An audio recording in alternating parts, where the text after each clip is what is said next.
그리스도인의 삶은 보존구역이나 기념비와 의미가 유사합니다.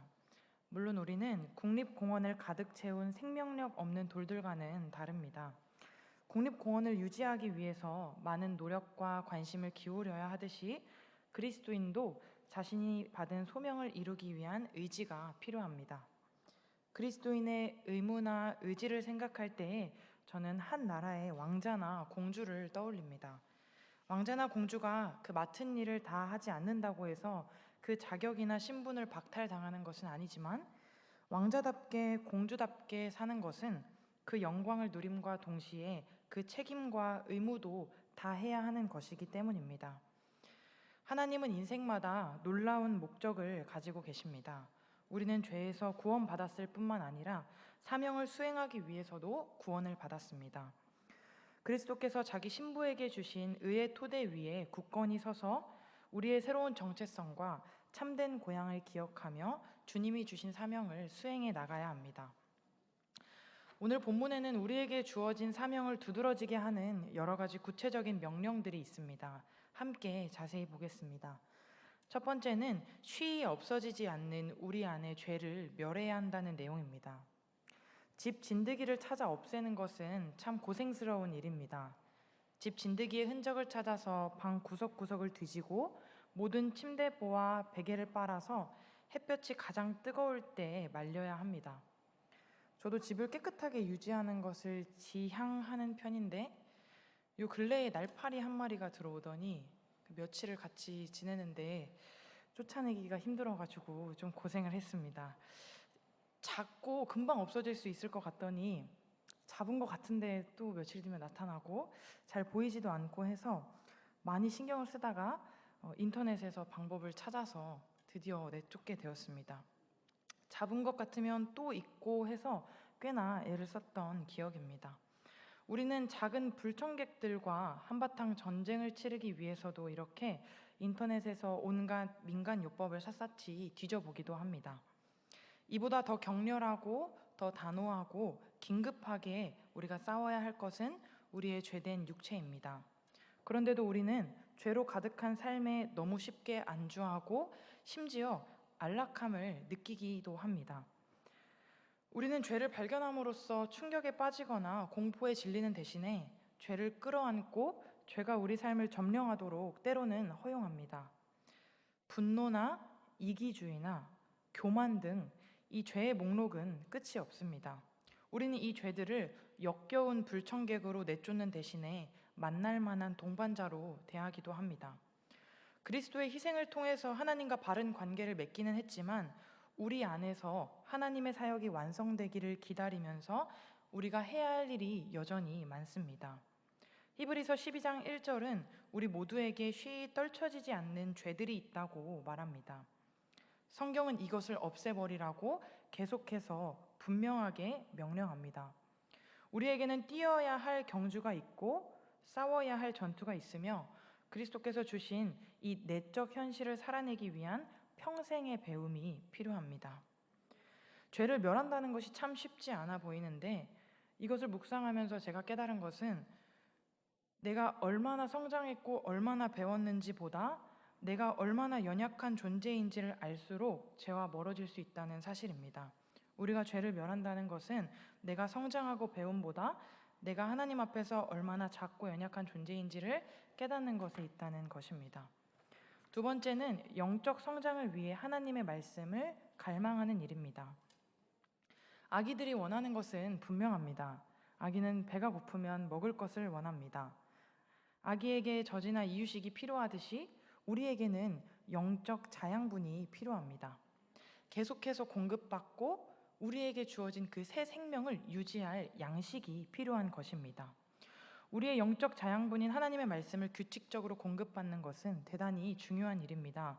그러나 원하는 바가 분명한 갓난 아기와 달리 꽤 오랫동안 성경을 전혀 읽지 않거나 거의 읽지 않고 지내는 그리스도인들도 많습니다. 하나님의 말씀을 깊이 연구해서 배부르게 먹는 대신에 가벼운 간식 같은 피상적인 성경 읽기로 만족합니다. 베드로는 그리스도인의 성장을 위해서 말씀을 사모해야 한다고 교회에게 권면하고 있습니다. 그리스도의 진정한 제자라면 우선 균형 있는 성경 읽기를 통해서 꾸준히 성장해야 합니다. 성경을 향한 열망은 하나님께 더 가까이 나아가고자 하는 갈급함에서 비롯됩니다. 하나님에 대한 그 갈급함이 클수록 성경에 대한 열망도 커지기 마련입니다. 우리는 다양한 방법으로, 다양한 모양으로 하나님의 살아계심을 목도할 수 있습니다. 심지어 믿지 않는 이들도 아침에는 해가 뜨고 저녁에는 어두워지고, 또 바람이 불고 바람이 불면 나무가 흔들리고, 이런 자연스러운 현상을 통해서 인간은 신의 존재를 부정할 수 없는 처지에 놓이게 됩니다. 그러나 믿는 자들에게는 하나님께서 특별한 은혜로 말씀을 통해 하나님을 알고 경험하고 깨닫고 믿게 되는 계시를 주셨습니다. 하나님의 말씀이야말로 하나님에 관해 배울 수 있는 가장 뚜렷한 방법입니다. 제가 요즘 주님을 갈망하면서 오늘 든 생각은 나의 모든 것이, 나의 생각과 나의 마음과 나의 삶, 그리고 나의 24시간이 주님으로 채워졌으면 참 좋겠다. 어떤 것도 나를 틈타지 못했으면 참 좋겠다. 이런 생각을 합니다. 우리 삶의 이러한 체험은 우리의 의지와 우리의 결단으로만 되지 않습니다. 실제로 이러한 체험은 성경 말씀과 믿음의 방패로만 가능합니다. 하나님의 선하심을 진짜로 맛본 사람은 자연스럽게 주님을 더욱 갈망하게 됩니다. 날마다 말씀으로 가득 채워져서 삶이 정말 어제보다 오늘 더 윤택해지고 새 생명 얻은 자답게 영과 육이 살아나서 주님 주신 사명을 잘 감당하는 저와 여러분 되시길 소망합니다. 세 번째로 그리스도께 가까이 다가가야 합니다. 본문의 첫 두 명령은 분명합니다. 그러나 고려할 사항이 하나 더 있습니다. 다음 단락은 4절에 개역개정에서는 산 돌이신 예수께 나아가, 그리고 우리가 함께 보낸 새번역에서는 하나님께 택하심을 받은 귀한 돌이라는 말로 시작하는데, 베드로는 독자들이 하나님께 나아가기를 바라면서 그가 방금 기록했듯이 그들이 이를 실천할 것이라고 가정합니다. 베드로는 모든 참된 신자들의 마음에 궁핍함이 있음을 이해했습니다. 이것은 그들의 삶에 하나님의 능력과 임재가 더욱 많아지기를 갈구하는 것입니다. 그래서 베드로는 하나님께 나아온 사람에 관한 이 기초 진리들에 관해서는 하며 이 논의를 이어나갑니다. 베드로의 선포가 모든 신자에게 해당된다는 점을 우리는 주목해야 합니다. 우리는 하나님이 선택하신 이 영광스러운 산 돌이고 하나님이 임재하시는 영적인 집입니다. 우리는 거룩한 제사장이 될 것입니다. 이 모든 것이 산 돌이신 그리스도의 토대 위에 있습니다. 그리스도께서는 우리의 죄 많은 마음에 그 굳은 마음을 제하시고 그 자리에 부드러운 마음을 주셨습니다. 오직 그리스도만을 신뢰하는 우리는 부끄러움을 당하지 않을 것입니다. 주님이 약속하신 바를 지키실 것이기 때문입니다. 그러므로 우리에게는 확실한 소망이 있습니다. 이러한 변화에 대한 깊은 감사가 쉬이 없어지지 않는 우리 안의 죄들을 소멸시킵니다. 우리는 모든 순간마다 영적인 희생 제물을 드리려고 노력합니다. 우리가 죄와 싸우는 이유는 죄가 근본적으로 그리스도와의 친밀감을 막기 때문입니다. 우리는 하나님의 말씀을 깊이 경험하기를 갈망합니다. 말씀이 구원자이신 하나님을 더 잘 알아가도록 인도해 주기 때문입니다. 우리는 주님께 더욱 가까이 다가가기 위해 할 수 있는 모든 일을 합니다. 이것은 억지로 하는 것이 아닙니다. 하나님께 영광을 돌리는 것은 구속받은 영혼, 곧 우리들에게서 나타나는 자연스러운 반응입니다. 교회가 그리스도의 사명을 받았으니 택하신 족속으로 사십시오가 두 번째 명령입니다. 성경에는 교양곡과 같이 거듭 반복되는 몇 가지 선율이 있습니다. 베드로는 바울의 메아리가 되었고, 마태는 구약에 나오는 이사야의 메아리가 되었고, 로마서는 창세기의 메아리가 됩니다. 이렇듯 성경의 각 책과 장의 복음의 아름다운 주제를 연주하고 있고, 이들이 함께 어우러져서 창조주께 점점 더 큰 찬양을 올려드립니다. 베드로는 우리를 대신하신 그리스도의 사역으로 인해서 우리가 누구인지에 관한 노래를 다시금 시작합니다. 9절에서 10절 본문을 함께 읽겠습니다. 2장 9절에서 10절입니다. 함께 읽겠습니다. 그러나 여러분은 택하심을 받은 족속이요 왕과 같은 제사장들이요 거룩한 민족이요 하나님의 소유가 된 백성입니다. 그래서 여러분을 어둠에서 불러내어 자기의 놀라운 빛 가운데로 인도하신 분의 업적을 여러분이 선포하는 것입니다. 여러분이 전에는 하나님의 백성이 아니었으나 지금은 하나님의 백성이요 전에는 자비를 입지 못한 사람이었으나 지금은 자비를 입은 사람입니다. 아멘. 베드로는 예수님이 세우신 교회의 구성원을 네 가지로 나누어서 묘사합니다. 곧 택하신 족속, 왕 같은 제사장들, 거룩한 나라, 그의 소유가 된 백성입니다. 첫 번째로 우리는 택하신 족속입니다. 이 묘사는 하나님이 아브라함을 통해 새로운 민족을 만들어 가셨던 모습과 연관됩니다. 이스라엘은 아브라함이라는 한 사람에게서 비롯된 백성으로서 하나님의 택하심을 받아 그분의 목적을 위해서 구별되었습니다. 이처럼 교회 또한 우리에게 새 생명을 주시고 우리를 새로운 피조물로 만드신 예수 그리스도 한 분에게서 비롯된 백성입니다. 택하신 족속이란 우리의 1차적인 정체성이 인종이나 이 국적이나 문화에 근거하지 않는다는 뜻입니다. 우리의 정체성은 무엇보다도 우리가 그리스도 안에 있다는 사실에 근거합니다. 그리스도의 목적은 우리가 그분 안에서 완전히 연합된 백성이 되는 것입니다. 다양성으로 가득한 우리, 다양성으로 가득한 하나님의 백성이 그리스도 안에서 하나 될 때에 참으로 아름다워집니다. 그 후에 베드로는 출애굽기 19장 6절에서 교회에 관한 두 가지 표현을 가져옵니다. 우리는 왕 같은 제사장이고 거룩한 나라입니다. 두 번째로 우리는 왕 같은 제사장이라는 것입니다. 이 직분은 우리가 불신하는 주의 세상을 위해서 중재자 역할을 감당해야 한다는 사실을 상기시킵니다. 하나님이 이 아브라함을 통해서 이스라엘 민족을 만드신 이유는 그들을 하나님의 복을 받는 유일한 수혜자로 만들기 위해서가 아니었습니다. 그들을 통해 하나님의 복을 세상에 전하기 위해서였습니다. 이것이 바로 다른 사람들을 위해서 중재 기도를 하고 그들을 하나님께 데려오는 제사장의 핵심적인 역할입니다. 그리스도는 하나님과 관계를 맺게 하는 대제사장이고 우리는 제사장이 되어서 다른 사람들을 위해서 기도하고 그들을 그리스도께 인도해 감으로써 그들을 섬기게 됩니다. 세 번째는 우리는 거룩한 나라입니다. 우리는 세상에서 구별되면서도 세상과 분리되지 않는 존재들입니다. 우리는 세상에서 존재감이 없어짐으로써가 아니라 세상과 다른 삶을 삶으로써 거룩해져 갑니다. 성령님의 인도를 받는 새로운 피조물인 우리의 언행은 세상과는 현저히 달라지게 됩니다. 우리는 우리 안에 계신 하나님을 누리는 사람들이므로 우리는 날마다 기뻐합니다. 네 번째로 우리는 그의 소유가 된 백성입니다. 베드로의 이 마지막 표현은 우리가 누구의 소유이며 우리를 구속하기 위해 지불된 그 대가가 얼마나 크고 그리스도 안에서 우리가 가지고 있는 그 미래의 소망이 무엇인지를 상기시킵니다. 우리를 소유하심은 예수님의 고난과 죽음이라는 엄청난 희생을 요구했습니다. 이 희생에는 미래에 관한 암시도 포함됩니다. 그리스도께서 죽음에서 부활하셨듯이 우리 또한 미래의 부활을 약속받았습니다. 우리는 하나님께 속했고 우리가 그분께 어떻게 속하게 되었는지를 생각해보면 우리에게 감사가 멈출 수가 없습니다. 또한 우리를 기다리고 있는 이 장래일을 생각하면 우리는 소망으로 가득 채워질 수밖에 없습니다. 우리의 정체성에 관한 이 베드로의 묘사가 모두 복수라는 점을 주목할 필요가 있습니다.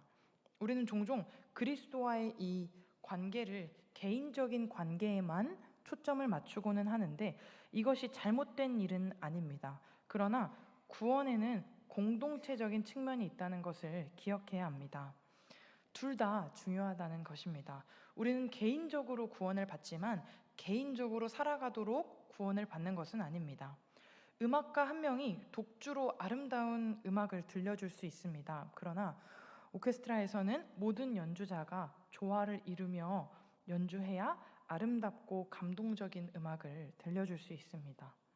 우리가 택함을 받았고 왕족으로 입양되었으며 하나님에 의해 구별되었다는 사실을 내면화하고 믿고 실천하는 것이 중요합니다. 그러나 이 진리의 목적은 단지 우리에게 건강한 자화상을 주기 위한 것만은 아닙니다. 구원의 최종 목표는 오늘 본문에 나와 있듯이 주님의 이름이 영광을 받는 것입니다.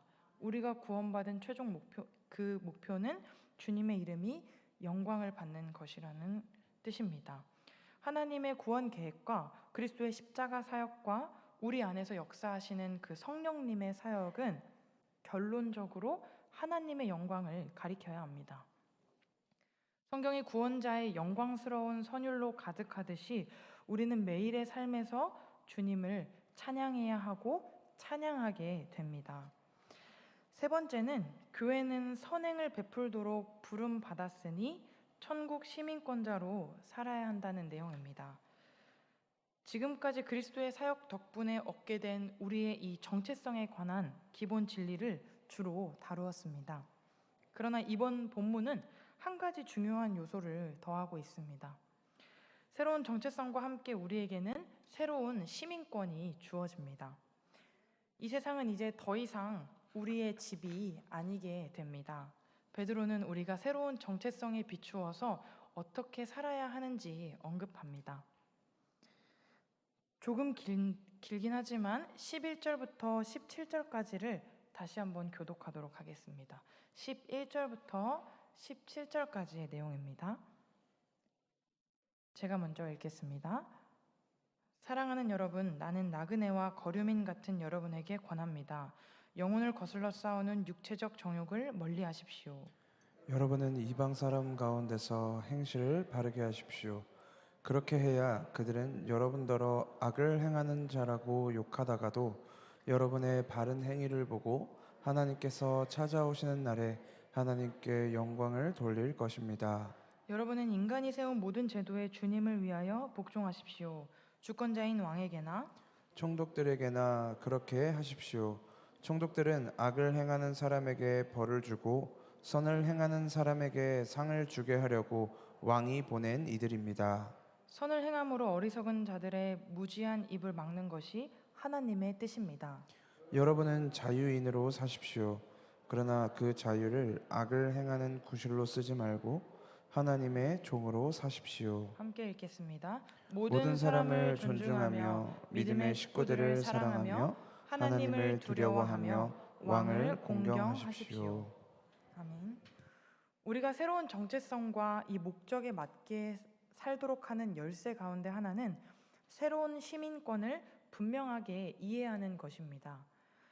한 발은 세상의 행동 양식에 걸치고 다른 한 발은 기독교적인 생활 방식에 담근 채로는 하나님의 부르심에 순종하는 삶을 살아갈 수가 없습니다. 이렇게 사는 것은 거짓 현실입니다. 두 가지가 전혀 다르기 때문입니다.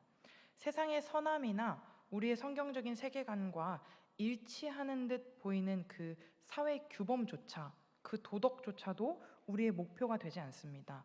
세상 사람들이 선행을 하는 이유는 선해 보이기 위해서입니다. 그러나 그리스도인들이 선행을 하는 이유는 우리의 선함으로 하나님이 드러나시고 나타내 보이기 위함입니다. 택하신 족속, 왕같은 제사장, 거룩한 나라, 그의 소유가 된 백성이라는 교회에 관한 이 네 가지 묘사는 우리가 세상과 근본적으로 다르다는 사실을 상기시켜 줍니다.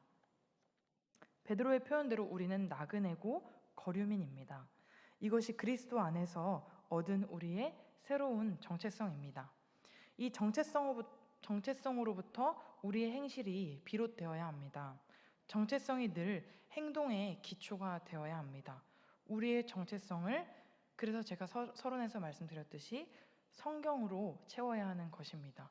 우리가 행동 양식을 바꾸고 우리 삶의 모양을 바꾸는 것은 아주 일시적이지만 우리 안에 있는 근본적으로 우리 마음을 성경으로부터 채우면 우리의 행동 양식과 삶의 모양은 자연스럽게 변하기 마련입니다. 이 세상에서 거류민으로 살아가는 첫 번째 방법은 죄악된 갈망을 피하는 것입니다. 죄로 가득한 주변 문화에 굴복하지 않고 사람들이 예상하지 못한 방식으로 살아야 한다는 뜻입니다. 이러한 반문화적인 생활 방식이 보여주는 특성이 중요합니다. 악행을 한다며 세상이 우리를 비방할 때 그 모든 비방을 무력화시킬 수 있는 것은 우리의 진실한 삶입니다. 세상은 우리의 진실하고 성실한 삶을 보고 그들의 비방이 중상모략이었다는 것을 인정할 수밖에 없을 것입니다. 그리고 우리의 선한 행실이 그들을 하나님께로 인도할 것입니다. 그래서 우리는 매일을 성실하고 진실하게 하나님 앞에서 살아가는 것입니다. 세상과 다르게 사는 두 번째 방법은 권위에 순종하는 것입니다. 우리는 하나님이 세우신 권위 아래에 자신을 내려놓아야 합니다. 그렇게 함으로써 우리를 향한 세상의 어리석은 고발을 다시금 침묵하게 할 수 있습니다. 나그네요 거류민으로서 살아가는 세 번째 방법은 모든 사람을 존중하고 동료 신자들을 사랑하며 하나님을 경외하는 것입니다. 오늘 본문의 마지막 부분입니다. 베드로는 이것을 중요한 순서에 따라 보여준 듯 보입니다. 우리는 모든 사람을 존중해야 하는데 그보다 훨씬 더 중요한 것은 교회를 사랑하는 것이고 그보다 더 중요한 것은 하나님을 경외하는 것입니다. 그런데 신기하게도 하나님을 경외하게 되면 교회를 사랑하게 되고 교회를 사랑하는 사람은 서로 모든 사람을 존중하게 됩니다. 일방적이지 않다는 이야기입니다. 정치적 권위에 대한 순종과 하나님께 대한 순종은 혼동할 일이 없지만 베드로는 한 단계 내려와 정부 지도자들을 존중하라고 말합니다. 그러나 하나님의 말씀과 국가의 법이 충돌할 때는 복음이 앞서야 합니다. 히브리서 저자는 히브리서 11장에서 믿음으로 살았던 수많은 사람을 공개적으로 칭찬하고 있습니다. 믿음으로 에녹은, 믿음으로 아브라함은, 믿음으로 사라는 이렇게 끝없이 이어지는 남자와 여자의 이야기들이 우리로 하여금 그들의 한 가지 중요한 공통 분모를 발견하고 이해하게 합니다. 히브리서 11장 13절에서 16절은 우리는 믿음으로 충만한 이들의 참된 고향이 하나님이 계신 천국에 있음을 알게 됩니다. 믿음으로 충만한 이들의 고향은 천국이라는 것입니다. 그들의 진정한 시민권은 그리스도께서 계신 천국에 있습니다. 그들은 왕이신 예수님께만 충성을 다했습니다. 그들은 바로 이러한 정체성을 가지고 순종했습니다. 그들은 이 세상에서 살아가는 방식이 중요하다는 것을 알고 있었습니다. 이는 이 땅에서 얻게 될 지위 때문이 아닙니다. 우리를 세상과 구별짓는 것은 거룩한 삶입니다. 자신을 부풀리기 위해서가 아니라 다른 사람에게 거룩하신 하나님을 나타내도록 우리가 구별되었다는 뜻입니다. 이 사람들은 다 믿음을 따라 죽었으며 약속을 받지 못하였으되 그것들을 멀리서 보고 환영하며 또 땅에서는 외국인과 나그네임을 증언하였으니 그들이 이같이 말하는 것은 자기들이 본향 찾는 자임을 나타냄이라. 그들이 나온 바 본향을 생각하였더라면 돌아갈 기회가 있었으려니와 그들이 이제는 더 나은 본향을 사모하니 곧 하늘에 있는 것이라. 이러므로 하나님이 그들의 하나님이라 일컬음 받으심을 부끄러워하지 아니하시고 그들을 위하여 한 성을 예비하셨느니라. 히브리서 11장 13절에서 16절 말씀입니다. 우리는 위대한 목적 아래에 구원을 받았습니다. 오늘 본문의 결론입니다. 구속을 통해서 개인적으로 얻는 유익도 있지만 궁극적으로 구원은 저와 여러분에 관한 것이 아닙니다. 구속의 영광스러운 현실은 여전히 구속을 필요로 하는 사람들에게 선포되어야 합니다. 이 모든 것은 우리를 구속하신 분의 영광을 위한 것이어야 합니다.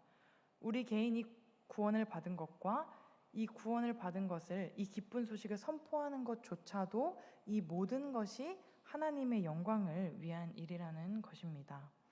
그러므로 딴 세상 사람처럼 살라는 소명을 진지하게 받아들여야 합니다. 우리는 그리스도의 성품과 공급하심의 토대 위에 굳건하게 서야 합니다.